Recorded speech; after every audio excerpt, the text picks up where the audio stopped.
Your neighbor Bob is 70, retired, pays $290 in federal taxes on $100,000 of income. You are 50, still working, earn the same $100,000, and hand the IRS $15,393. Same country, same income. You pay 53 times more, and in a good year with the right structure, Bob's federal tax bill doesn't drop to $290. It drops to $0. Not a rounding error, not some exotic strategy. Mathematically, $0. By design, using rules the IRS publishes in plain sight. If you're in your 40s or early 50s right now, the decisions you make in the next 5 to 7 years determine which version of that math you end up living inside. This is not about tax avoidance or offshore accounts. It's about understanding that the tax code treats employment income and retirement income as two structurally different things. Most people spend 30 years building wealth using the wrong map because they assume those two things work the same way. They don't. Picture your income as a car driving from where it's generated to your bank account. While you're working, that car drives down a toll road with multiple booths. FICA at 7.65%, federal income tax, state income tax. By the time the car arrives, it's much lighter. Now picture a different road running parallel. Same destination, same amount of money at the source. But this road has most booths closed. That's the retirement road. The entire game between now and the day you stop working is about building enough cars to send down the second road before you get there. Let me tell you about Ray. Ray spent 32 years as a high school principal. Disciplined saver, maxed contributions almost every year. By 67, he had $2.1 million. He felt secure. Then, the first quarterly tax estimate arrived. Retirement felt more expensive than working. What nobody told Ray was that $2.1 million in one type of account means every dollar you spend for the rest of your life goes through the same toll booth. There's no second road. We'll come back to Ray. His story doesn't end where you think it does. So why does Bob's tax bill look so different from yours on the same gross income? The answer is three things stacking on top of each other. The first mechanism is FICA.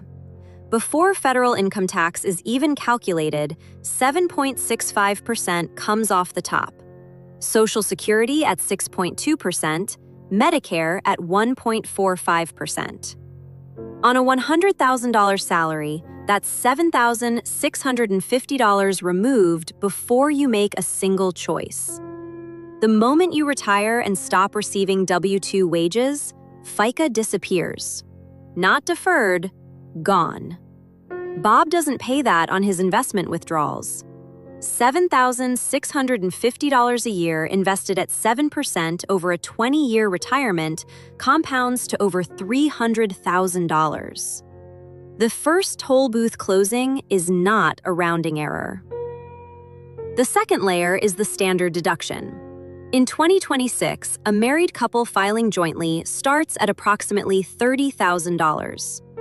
Once both spouses turn 65, the IRS adds a bonus, bringing the total to around $32,000 to $33,000. Bob's Social Security doesn't fully count as taxable income to begin with. The included percentage drops with lower income. Structured carefully, the expanded deduction can shelter almost all of his taxable income. The second booth goes unstaffed. The third layer is where the math becomes genuinely surprising. If your taxable income as a married couple falls below roughly $94,500, your federal tax rate on long-term capital gains is exactly 0%. Bob can sell appreciated investments, and the federal government collects nothing. The toll booth exists on the map, It's just closed for him. The IRS publishes that 0% rate in its standard annual tax tables. Whether you qualify depends on decisions you make today. Connect all three layers: FICA evaporating off the top, the standard deduction expanding, the capital gains rate dropping to 0. Bob's $100,000 is coming down a road with most booths closed. Yours is coming down a road with every booth fully staffed. Same gross number at the source, completely different amount reaching the bank account.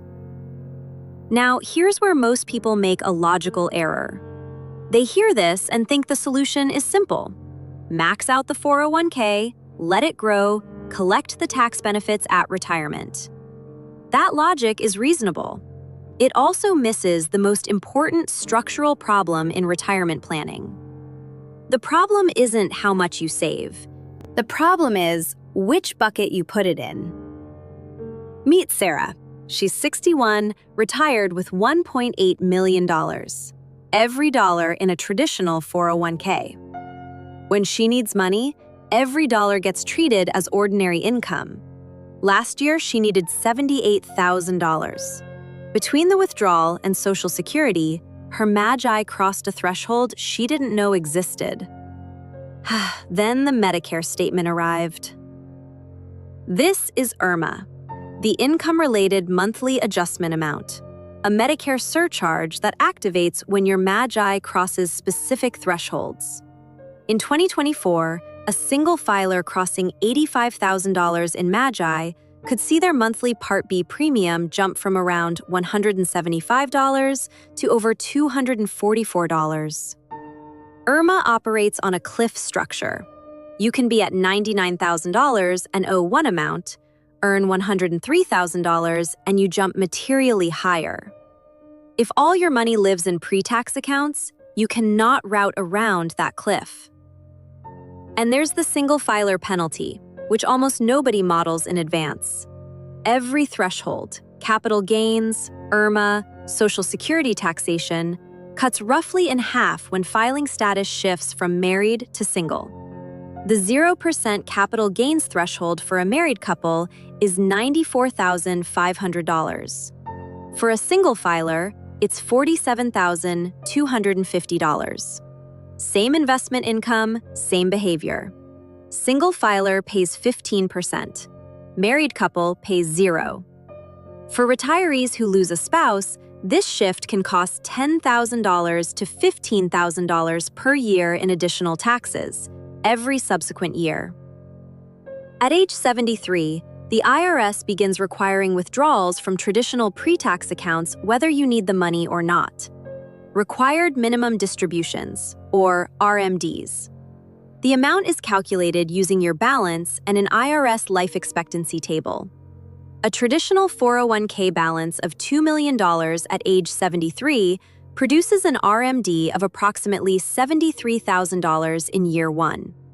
Add Social Security, add any pension, and you can easily push into the 22% or even 24% federal bracket. IRMAA gets triggered. The portion of Social Security included in taxable income rises. Financial planners call the convergence of these income sources at age 73 the RMD Collision. By the time you're 73, the restructuring window is effectively closed. Let me show you what the difference looks like in real numbers. Take Marcus. He's 47, married, earns $120,000 as a project manager. His wife earns $80,000. They've been maxing out traditional 401ks for 14 years. Current combined balance, approximately $850,000. They feel good about this. That's a real number built through real discipline. If nothing changes, that $850,000 grows to roughly $2.2 million at 7% over 18 years. But every dollar is pre-tax. Every dollar they spend is ordinary income. The toll road still has most booths staffed. Now picture Marcus making one structural change this year. redirecting contributions above the employer match into the Roth 401k his company already offers, and opening a taxable brokerage account filled with a broad index fund left alone. At 65, total balance is similar in size, but distributed across 3 buckets. When they need $100,000 in retirement, they draw from multiple sources. Roth tax-free, long-term brokerage gains at 0%, a modest traditional draw sized to avoid IRMAA. Effective federal tax rate, low single digits. Same career, same income, same savings rate, different roads. The gap isn't luck or skill. It's where each dollar was directed between 45 and 55. For people already weighted in pre-tax accounts, the repair strategy is the Roth Conversion Ladder. In the years between when you stop working and when Social Security begins, taxable income often drops significantly. That window is the opportunity. You convert a portion of your traditional IRA or 401k into a Roth, paying tax at your current low bracket, potentially 12% or 10%. Converted money grows tax-free. Withdrawals are tax-free. Future RMDs at 73 are smaller. Less forced ordinary income, less IRMAA exposure. The gap between your last W-2 and your first Social Security deposit, usually 3 to 5 years, is arguably the highest leverage window in all of retirement planning. Now back to Ray. He had 2 years before Social Security would kick in. His advisor recognized the window. For 24 months, Ray lived off cash savings and converted approximately $180,000 per year from his traditional IRA into a Roth, staying within the 22% bracket. His capital gains from a small taxable brokerage qualified for the 0% rate. He harvested gains for free during a window he didn't know existed. By the time Social Security started at 69, his pre-tax balance had dropped from $2.1 million to $1.4 million. His Roth had grown from near zero to $360,000. Future RMDs would be meaningfully smaller. He hadn't fixed everything. You can't fully repair 30 years of single-bucket saving in 2 years, but he bought optionality he didn't have the week he retired. If you're 45 or 50 right now, you have 15 to 20 years of runway. The window is wide open. Here is the 3-road blueprint. Not a complicated system. 3 accounts, 3 tax treatments, 1 goal: optionality. Road 1 is pre-tax, traditional 401k, and traditional IRA. Contribute up to the employer match because the match is an immediate 100% return. Beyond the match, be careful about overloading this road. Every additional dollar you add is a future dollar of ordinary income you'll have no flexibility around. Road 2 is tax-free, Roth 401k and Roth IRA.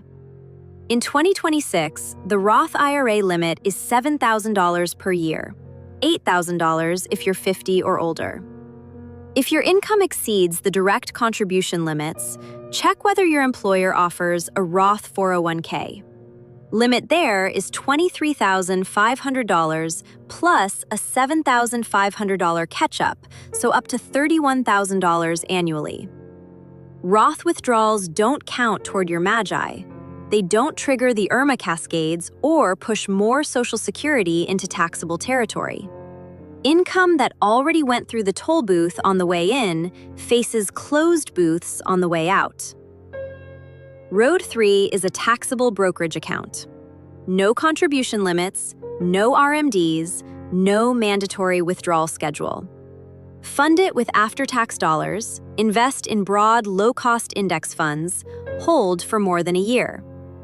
Gains qualify for 0% long-term capital gains if your ordinary income stays below the threshold. You access it when strategically useful, not because a formula tells you to. The goal is enough in each bucket that no single road is forced. 3 practical moves specific to this. First, tonight, open your retirement account app. Find the summary showing your current balance by account type. Calculate the percentage sitting in pre-tax traditional accounts versus everything else. If you have no taxable brokerage account at all, that tells you your current road count.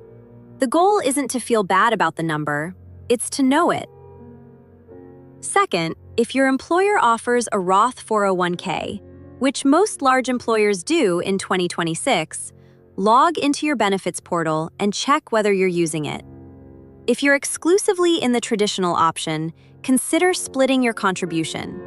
50% traditional, 50% Roth as a starting point. You keep the employer match. You start building the second road. Third, if you're within 15 years of retirement and your balance is heavily concentrated in pre-tax accounts, put a calendar reminder in your phone for the first year you expect lower income. A career transition, a planned leave, the early years of retirement. Label it Roth Conversion Window. When that lower income year arrives, model what you can convert and at what rate. That window may be worth more than any single investment decision you make between now and retirement. Bob's $290 tax bill isn't exciting. He's not going to tell you about it at a dinner party. The story that ends there started 20 years earlier with a boring decision about which account received a paycheck contribution. Not a dramatic move, not a complex strategy. A routing decision made once and maintained. That's the whole thing. And the time to make it is while you still have income. Contribution eligibility